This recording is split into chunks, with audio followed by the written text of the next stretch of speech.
नमस्कार साथियों, मैं आपका साथी जगदीश सुतार, विधानसभा क्षेत्र बीनमार। कल एक घटना घटित को लेकर सोशल मीडिया पर विरोध वायरल हो रहा है कि बाहर के विधायक और बाहर के नेता लोग आके यहाँ हमारे झारखंड में प्रदर्शन उकसा रहे हैं। तो मैं निवेदन करना चाहूँगा कि श्री विधायक रविंद्र सिंह भाटी जी कल बजा रहे थे, उनको मैं बहुत बहुत धन्यवाद करता हूँ, क्योंकि हमारे जालौर जिले के तो नेता मेरे हिसाब से मैंने सब जगह पोस्ट कर दिए और मुझे कुछ असामाजिक उनके पीओ वगैरह उनके असिस्टेंट वगैरह के कॉल आ रहे कि भाई आप ऐसे मत बोलो कि कमेंट। तो मैं उनसे निवेदन करूंगा कि 15 महीने बीत गए गणपत सिंह के हत्याकांड को लेकर, 15 महीने बीत चुके हैं। उनकी माँ 3 बार न्याय के लिए, उनकी माँ उनके परिवार न्याय के लिए मांग कर रहे हैं, लेकिन हमारे जालौर जिले के जनप्रतिनिधि नेता बड़े बड़े मंत्री बने बैठे हैं जो लाल बत्तियों की गाड़ी लेके घूम रहे हैं। उनकी क्या 15 महीना तक नींद नहीं खुली थी? रविंद्र सिंह भाटी आने के बाद ही उनकी नींद खुली है क्या? अभी आरोप लगा रहे हम तो ऐसा दिखावा नहीं करते, वैसा। तो बयानबाजी जो नेता काम कर रहे हैं ज्यादातर उनको कार्य करने देवे। और मैं इन पार्टियों कांग्रेस हो बीजेपी हो, मेरे को उनसे कोई लेन देन नहीं है। नहीं, मैं पार्टियों का कोई कार्य करता हूँ, मैं अपने खुद सर्वोपरि कार्य कर रहा हूँ, सेवा कर रहा हूँ जनप्रतिनिधि के रूप में। लेकिन जो ये आरोप लगा रहे हैं पार्टी वाले कि हाँ ऐसा, तो आपका 15 महीने से घर में सो रहे थे क्या? हत्या कोई आज नहीं, 15 महीने से हुई है। 15 महीने पहले पूर्व की घटना को लेकर आप बयान दे रहे हो कि बाहर के नेता के वीडियो कर रहे हैं, वो कर रहे हैं। तो आपको किसने मना बोला था? भाई जालौर जिले के सभी कांग्रेस के नेता हैं, बड़े बड़े बीजेपी के हैं, बड़े बड़े मंत्री हैं, लाल बत्तियां लेके घूम रहे हैं। क्यों आपको न्याय नहीं दिला सकते? कि आपकी सरकार में आपकी नहीं चलती है, या किसी ने आपके पैर में कुछ साकड़ वगैरह बांध रखी है कि भाई हम उनको ले जाना, कि आपने कुछ जेब में कुछ ले दिया है? मैं निवेदन करना चाहूंगा आपको न कि यदि समय रहते उन न्याय नहीं मिलता है तो हम भाटी साहब के साथ रहेंगे और विशाल धरना प्रदर्शन देंगे। और जो ये कल रानीवाड़ा के पूर्व विधायक नारायण सिंह जी देवल साहब मेरे से वडील है, मेरे से प्रिय है, मेरे से राजनीति में पहले आए हुए हैं। मैं तो ठीक है कल का बेटा हूँ, राजनीति में आया हुआ हूँ, लेकिन जो आरोप लगा रहे कि ये तो वीडियो बनाने के लिए आ रहे हैं ऐसा, तो साहब उनका सिर्फ कॉन्स्टिट्यूशन लगता है, बाहर में लगता है, उनका कोई जालौर से कोई लेन देन नहीं है।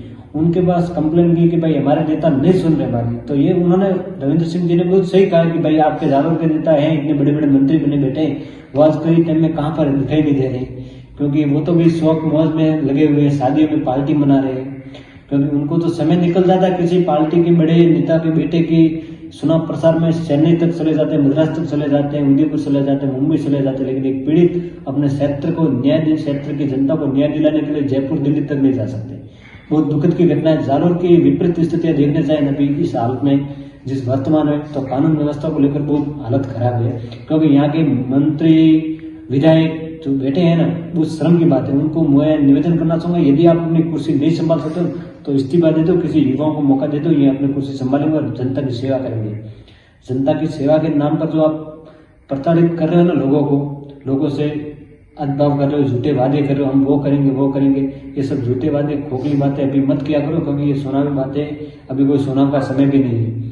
आप जो चुनाव के समय झूठे वादे करके जीत गए थे ना, 3 साल रहे, बाकी 2 साल तो निकल के कुछ पता भी नहीं चला है। 2 साल तो 3 साल भी ऐसे निकल जाएंगे। लेकिन भूल मत था ना, यही जनता है आपको कुर्सी पर बैठाने वाली और कुर्सी से बाहर फेंकने वाली भी जनता यही है। मंत्री आप बने हो ना, तो किसी आपके परिवार से नहीं बने हो, ये जनता के वोट से बने। और आज जनता वहां एक 80 वर्षीय माता जी, बहुत दुख होता है जब मैंने कल की घटना सुनी कि 80 वर्षीय माता जी चेयर नीचे भूख हड़ताल बैठे दिन रात, ऐसी कड़कड़ाती ठंड है, बहुत हम खुद घर से बाहर नहीं निकलना, 8 बजे के बाद घर से बाहर नहीं निकल पाते हैं। वो माता जी और छोटे छोटे बच्चे, उनका मैंने वीडियो भी देखा, कल उनसे बात भी करने की कोशिश जारी है। और उनसे मेरे सहयोगी वहां पहुंचे थे, तो लगभग लग रहा है कि 80 वर्षीय माता जी धरने पर बैठ रही है, तो बड़ी दुख की बात है। क्योंकि ये सब जनप्रतिनिधि तो मर गए, हमारे जालौर जिला तो अनाथ हो गया है। मैंने कल कमेंट किया था कि 2-3 पोस्टों पर कि हमारे जालौर जिले के जनप्रतिनिधि और सभी बड़े बड़े नेताओं को भारतपूर्वक श्रद्धांजलि अर्पित करता हूँ। तो किसी का मैसेज आया कि ये भाषा अपने को शोभा नहीं देती, तो कैसी भाषा शोभा देती माननीय बताएंगे आप मुझे? हमारे हिसाब से तो सभी जनप्रतिनिधि मरे हुए हैं आज के समय में, तो है नहीं हमारे प्रतिनिधि। जब जनता की बात सुनने वाला कोई नहीं है तो फिर क्या फायदा है जनता का? जिस जनता ने उनको सेवक बनाया कि भाई हाँ हम आपकी सेवा में हाजिर रहेंगे, चुनाव के समय में आए थे, हाथ पैर पकड़ रहे थे, सर हम तो धारा वास्ते पकड़ते हैं, आधी रात को फॉर्म पर जो मैं आओ, सब आधी रात में दिन में जो लगे हुए हैं हमारे 80 वर्षीय माता जी, दिल कांपने लगता है। उस वजह से माता जी जो भूखे प्यासे 4 दिन से खड़े हैं, वहाँ लेटे हैं धरना स्थल पर, कलेक्टर के सब कलेक्टर तक बात करने को राजी नहीं, एसपी साहब के अपने तेवर में बात कर रहे, बड़ी दुख की बात है यार, वो निंदनीय घटना है। मैं राजस्थान के मुख्यमंत्री श्रीमान भजनलाल जी शर्मा से निवेदन करूंगा कि ये जो आप तो एक गांव से निकले हुए सरपंच के तौर पर पहले निकले हुए सरपंच, मेरे गांव की समस्या भी जानते हैं, गांव की समस्या के देख भी सकते हैं। जो ये घटना हो रही है आप उन्हें तुरंत प्रभाव संज्ञान ले, क्योंकि जिस तरह से घटना हो रही है राजस्थान में, मैं खुद पहले बीजेपी का कार्यकर्ता था, मैं आरोप नहीं लगा रहा, मैं खुद बीजेपी का कार्यकर्ता था पहले, मुझे पद भी 2 प्रदेश में मिले थे, लेकिन कुछ कारणवश छोड़ने पड़े, क्योंकि जब कार्यकर्ता की कोई नहीं सुन रहा है ना तो फिर बहुत दुखद की बात है। मैंने 1 साल पहले ये पार्टी से रिजाइन किया था, इस्तीफा दिया था, क्योंकि मुझे वो राजनीति नहीं करनी है, गंदी राजनीति मुझे नहीं करनी है, मुझे वो राजनीति करनी है जिससे जनता की सेवा कर सके। गली राजनीति छोड़ देंगे कोई मतलब नहीं है, खुद कमा लेंगे खा लेंगे, लेकिन ये राजनीति ऐसी नहीं करेंगे जिससे कि परिवार के दिल को ठोस पहुंचे, क्योंकि हम वो राजनीति मेरे को नहीं पसंद है कि किसी के घर परिवार के उजाड़ के उनकी राजनीति करे, वो राजनीति करे। मैं निवेदन करूंगा पुनः हमारे जागरूक के जोगी शक्ति ग्रुप से और बड़े बड़े नेता जो आरोप लगा रहे हैं, तो आप आरोप लगाने के लायक भी नहीं, आप बोलने के लायक भी नहीं है। जो मीडिया के सामने प्रेस कॉन्फ्रेंस कर रहे हो, बातें कर रहे हो कि भाई हाँ हम ऐसा ऐसा, उसी के लायक आप नहीं है, क्योंकि आपने जो 15 महीने से क्या, अब मैं कुछ अब से मुंह से निकलेंगे तो अच्छे नहीं लगे कि आप मेरे से बड़े हैं राजनीति में, तो आप 15 महीने से कहाँ गए थे मुझे समझ में नहीं आ रहा। अभी रविंद्र सिंह भाटी कल आए, उनकी वाहवाही होने लगी सोशल मीडिया पर या धरातल पर वाहवाही होने लगी, तो आपकी नींद खुली कि भाई हमें भी वहां जाना चाहिए, क्योंकि इतने दिन आपकी नींद नहीं खुली थी, या कोई आपकी नींद की इंजेक्शन वगैरह चल रहा है या टेबलेट वगैरह चल रही है।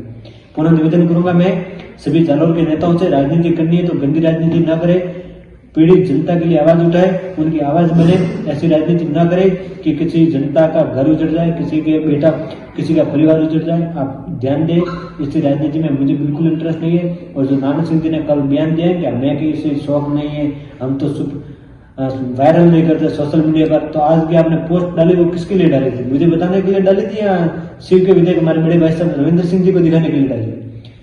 फिर बड़ी दुख की तो बात यह है कि हमारे जालौर जिले को छोड़ के बाड़मेर से हालचाल पूछने विधायक एमएलए सांसद आ रहे हैं उन पीड़ित परिवार को लेकर, लेकिन आप सुनने को तैयार नहीं। बड़ी अजीब की बात है यार, समझ में नहीं यार, आप जनप्रतिनिधि हो या किसी के दलाल बने बैठे, मुझे समझ में नहीं आ रहे। मैं पुनः राजस्थान सरकार से निवेदन करूंगा, मुख्यमंत्री साहब उप मुख्यमंत्री साहब से कि आप संज्ञान लेवे, और राजस्थान पुलिस जो हमारे एसपी साहब है शैलेंद्र सिंह जी, मैं उनसे निवेदन करूंगा आप मामले को संज्ञान ले। 15 महीने बीत गए, 15 महीने में एक केस में आप 15 महीने लगाओगे ना, तो ऐसे 10 केस तो होंगे, तो आप मुझे नहीं लगता कितने साल लग जाएंगे। तो आप पुनः निवेदन देगा इस मामले को संज्ञान लेकर तुरंत प्रभाव से उनकी गिरफ्तारी करे, जो कानूनी कार्रवाई उनके ऊपर कार्रवाई करे। धन्यवाद।